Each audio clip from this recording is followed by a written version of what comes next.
चुनावी दौर शुरू है और सभी राजनीतिक पार्टियां राजनीति के साथ साथ रणनीति भी तैयार कर चुकी हैं। जहां एक और सीसामऊ सीट से प्रत्याशी भारतीय जनता पार्टी के सुरेश अवस्थी जी हैं, वहीं दूसरी ओर प्रत्याशी जो काफ़ी वर्षों से काबिज हैं इस सीट पर, सोलंकी परिवार की बहू।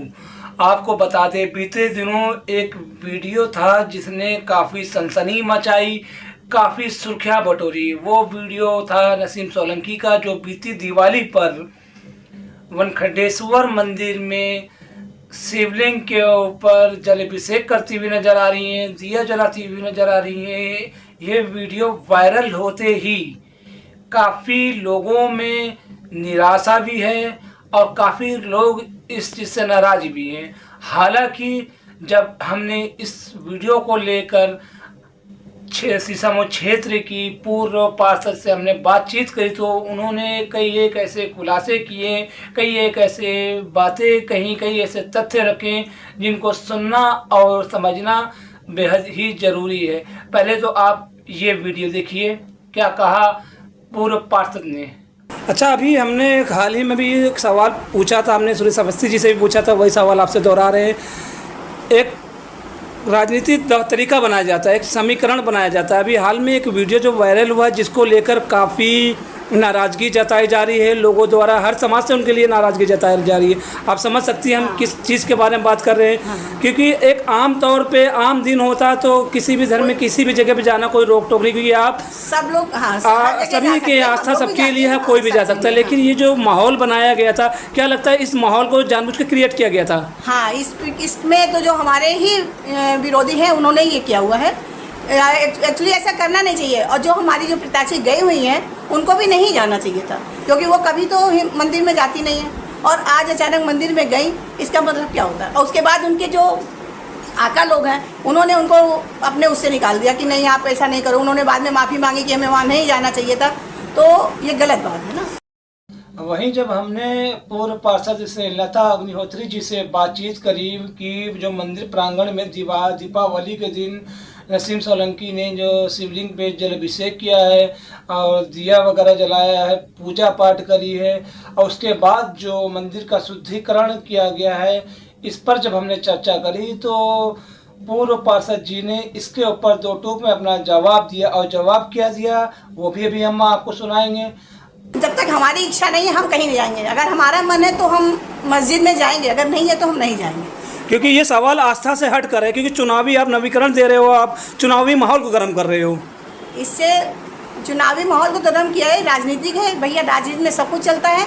लेकिन ये गलत बात है कि आप राजनीति में एक दो पक्षों को भिड़ा रहे हैं। ये नहीं है कि आप राजनीति आप दो समुदाय को एकदम मतलब भिड़ा रहे हैं, लड़ाई के लिए उसमें उकसा रहे हैं। मतलब कि जो चुनावी दौर चल रहा है, सुकून से चुनाव चल रहा है, उस चुनाव के माहौल को बदलने के लिए ये सब किया गया कि दो समाज आपस में बढ़ जाए। बस उसमें वो उग्रता दिखाई जा रही ना कि वो इसमें वो मंदिर ले गए। अरे मंदिर जाना कोई गलत बात थोड़ी ना, आप आराम से हमेशा जाइए।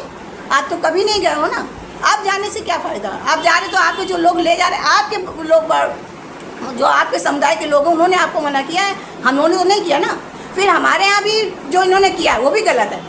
हम अपने पक्षों को भी दोष दे रहे हैं कि उन्होंने भी जो बाद में उसका शुद्धिकरण किया, ये सब नहीं होना चाहिए। दूसरी तरफ जब स्नेहलता जी ने बातचीत के दौर जब बातचीत का दौर शुरू हुआ तो स्नेहलता जी ने खाली एक तरफा बात करते हुए बात नहीं रखी। उन्होंने पूर्व में रहे हमारे स्वर्गीय हाजी मुश्ताक सोलंकी जी के बारे में भी उन्होंने उनकी अपनी विचारधारा धरी कि जो हाजी मुश्ताक सोलंकी जी थे काफ़ी अच्छे शख्सियत थे, एक उनका अपना अलग रुतबा था।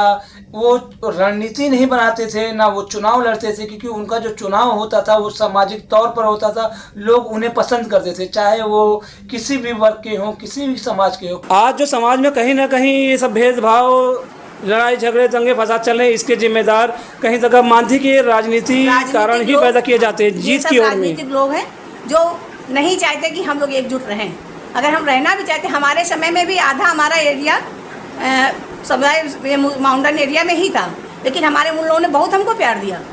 वहाँ जाते थे, हमारा बहुत अच्छे से करते थे। लेकिन जब जीत के बाद का समय आया तो वही लड़ाइयाँ। अच्छा, एक सवाल छोटा सा होता है कि जैसा कि आरोप लगाते हैं, समाजवादी पार्टी द्वारा आरोप लगाया गया था कि समाजों में बंटवारा हो रहा है, यानी कि एक समुदाय को मजबूत किया जा रहा है, सशक्त किया जा रहा है, बाकी समाज को दरकिनार किया जा रहा है। नहीं। क्या कहीं ऐसा लगता है कि भारतीय जनता पार्टी की सरकार में इस तरह के कार्य किए जा रहे हैं? नहीं, ऐसा कुछ नहीं है। किसी एक समुदाय को नहीं बढ़ाया जा रहा है। तो किसी के लिए कार्य ना करती हो? हमारे यहाँ सारे काम योगी मोदी ने सबके लिए किया हुआ, कोई एक धर्म के लिए नहीं किया हुआ है। जितने भी काम हो रहे हैं सारे हिंदू के लिए भी हो रहे हैं, मुसलमान के लिए। अगर वो राशन दे रहे हैं तो सबको मिल रहा है ना, ये तो नहीं कि हिंदू को बांट रहे हैं। अगर उन्हें किसी चीज़ की सुविधा मिल रही तो सबको मिल रही ना, एक पक्ष को तो नहीं दे रहे। तो इसका क्या, हम लोग एक हैं। जैसा कि कोई नियम अगर लगाया जाए तो सभी देशवासियों के लिए लागू, तब उसी तरह से देश में रहने वाले सभी समाज, सभी वर्ग के लोग देशवासी हैं और उनके हित में काम किया जा रहा है। ये समझना चाहिए कि हम एक देश में रहते हैं। एक देश में रहने का मतलब कि हम एकजुट एक साथ रहते, तो हमें दूसरों की बुराइयों को और अच्छाइयों को सबको एक अपनाना चाहिए। अगर हम उनके 30 त्यौहार अपनाएंगे तो हमारे 30 त्यौहार अपनाएंगे। और रही समाज को लेकर या धर्म को लेकर बात, तो ये उस वक्त कहाँ चला जाता है। उन नेतागणों की हम बात कर रहे हैं जो लोगों को, समाज को धर्म के हिसाब से बांटने की कोशिश करते हैं। इनको उस वक्त ये चीज़ याद नहीं आती है जिस टाइम पे पोलिंग बूथ पर मतदाता अपने अधिकारों को लेकर पहुंचते हैं, वोटिंग करने पहुंचते हैं।